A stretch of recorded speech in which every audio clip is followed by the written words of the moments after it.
Bonjour Eva Illouz. Bonjour. Alors, vous publiez avec le psychologue Edgar Cabanas Epicracy aux éditions Premier Parallèle. C'est un livre passionnant sur l'industrie du bonheur qui contrôlerait nos vies. Une industrie défendue par ceux qui prônent ce qu'on appelle la psychologie positive. Vous êtes vous-même sociologue, professeur à l'université de Jérusalem et puis surtout directrice d'études à l'école des hautes études en sciences sociales à Paris. Vous avez beaucoup travaillé sur la marchandisation des émotions, ce que vous appelez le capitalisme affectif. Alors, à propos de votre livre, ce nouveau livre, donc Epicracy, comment est-ce que vous pourriez définir en quelques mots cette happy ou epicracy? Alors, il s'agit l'idéal du bonheur en tant que tel est un vieil idéal dans la culture occidentale. Depuis Aristote, le but de la vie, c'est de vivre la vie bonne. Mais au XXe siècle, il s'est produit un changement très important dans ce vieux idéal. Il ne s'agit plus de pratiquer les vertus qui nous conduisent à la vie bonne, donc qui seraient des vertus qui seraient partagées avec tout le monde. Il s'agit de maximiser son potentiel en tant qu'individu. Et il s'agirait de vivre une vie qui nous donne donc du plaisir et du bonheur, mais de façon qui ne dépend plus de la définition des vertus. Est-ce qu'on peut parler d'une véritable science de la psychologie positive? Une science d'ailleurs qui est née, je crois, aux États-Unis. Alors, on peut parler d'une discipline qui se veut être une science.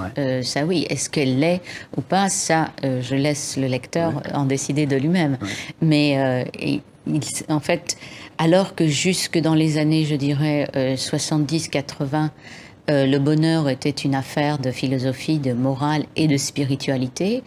Vers la fin des années 80 et 90, surtout, c'est la science positive de la psychologie qui s'est saisie de cette idée et qui a commencé à faire des études expérimentales sur ce qu'il y aurait de plus positif en nous et sur la question de savoir comment activer dans tous les individus leurs traits les plus positifs. L'un des pères de cette discipline, c'est le psychologue américain Martin Seligman. Absolument, qui en 2008, pardon, en 1998, est le président de l'Association américaine de la psychologie et qui déclare que la psychologie a fait fausse route jusqu'à présent.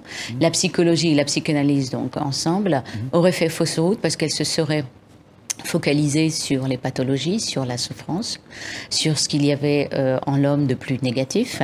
Et lui propose de donner une nouvelle direction à la psychologie. Et cette nouvelle direction, c'est le bonheur, c'est de permettre aux individus de développer en eux leurs traits positifs. Leurs émotions positives. En fait, c'est ça, c'est développer nos émotions positives.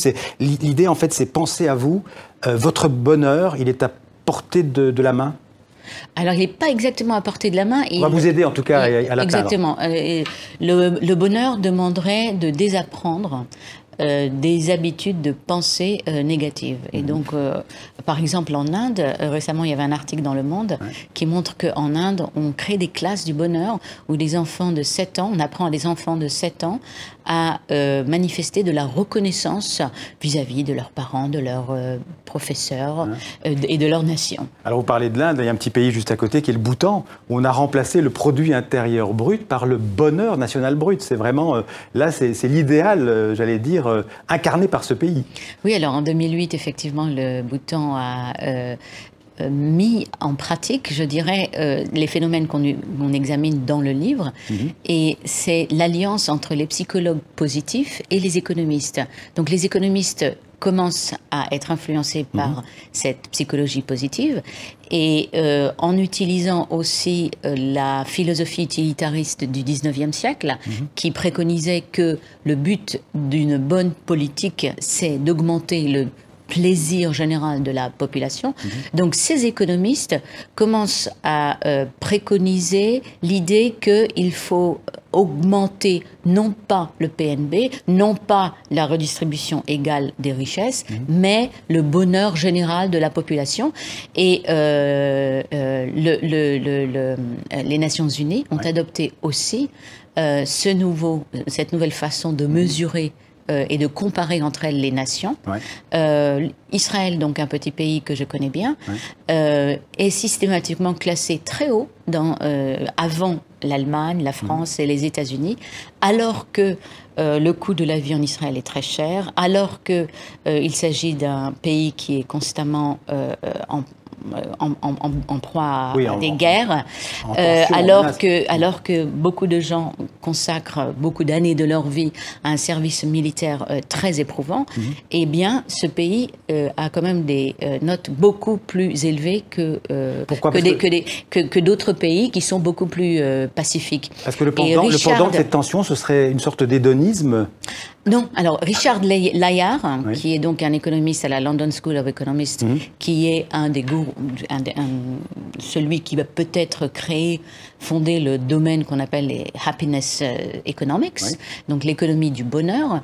Richard Layard a été interviewé donc, dans un article et il a déclaré que le bonheur, que la raison pour laquelle les Israéliens avaient des notes aussi hautes était sans doute que l'ennemi commun crée de la solidarité. Et avoir de la solidarité, c'est donc avoir un niveau de bien-être qui est plus grand. Donc on voit bien là une des problématiques du bonheur, de cette façon de mesurer les nations par le bonheur, c'est qu'on en vient finalement à ignorer des problèmes qu'on a considérés jusque-là comme fondamentaux, c'est-à-dire la question de la distribution des richesses ou la question de savoir si on est en guerre ou si on choisit une politique de paix. Le bonheur permet en quelque sorte de contourner ces questions en justifiant des politiques qui seraient des politiques qui augmenteraient le bonheur. Parce que j'avais compris que la psychologie positive, c'était plutôt une psychologie individualiste, presque égoïste. Et là, vous parlez de solidarité. C'est un peu contradictoire. Alors, non, d'abord, je ne parle pas moi de solidarité, c'est Richard Layard qui en parle. Ensuite, alors, une des choses qui est intéressante, c'est que la psychologie positive est utilisée à la fois comme marchandise individuelle, c'est-à-dire je vais voir quelqu'un pour qu'il m'aide à être plus heureux, j'achète un livre. Le bonheur est une marchandise, en fait. Oui, exactement. Mais il a été aussi, ces idées de la psychologie positive ont été également adaptées par des institutions.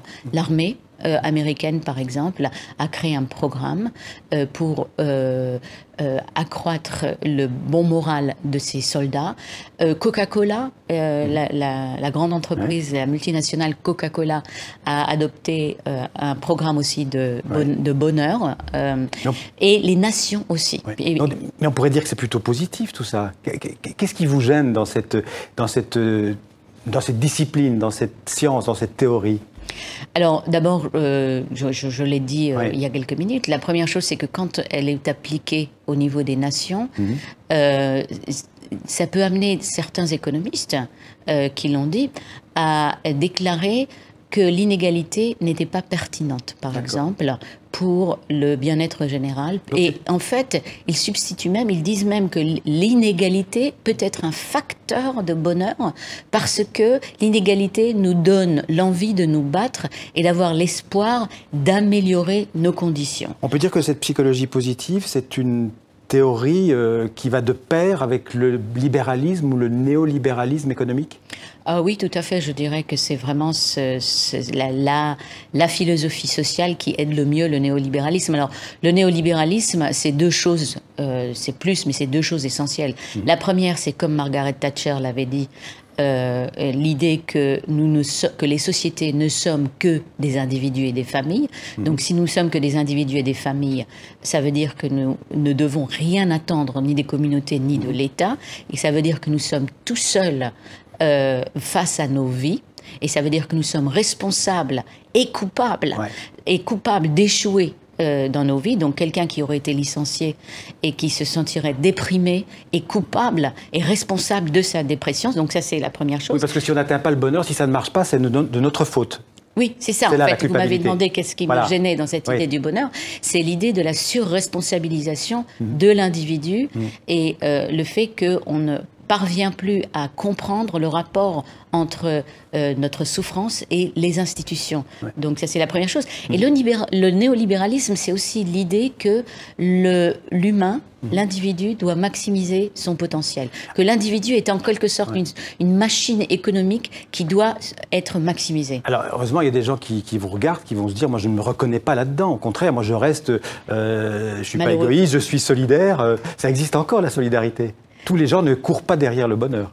Non, mais le bonheur parle c'est une valeur qui est essentiellement... Ou leur bonheur passe par la solidarité. C'est une valeur qui est essentiellement celle des pays occidentaux, industrialisés.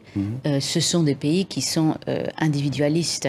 Et le bonheur est une façon, si vous voulez, d'individualiser encore plus et de légitimer encore plus l'individualisme. Ouais. Et ces solidarités dont vous parlez, ce sont des solidarités pour le plus souvent, ce sont des solidarités éphémères et volontaristes. Donc, moralité, elles sont choisies. Moralité, il faut se méfier des apôtres du bonheur, comme vous les appelez dans le livre.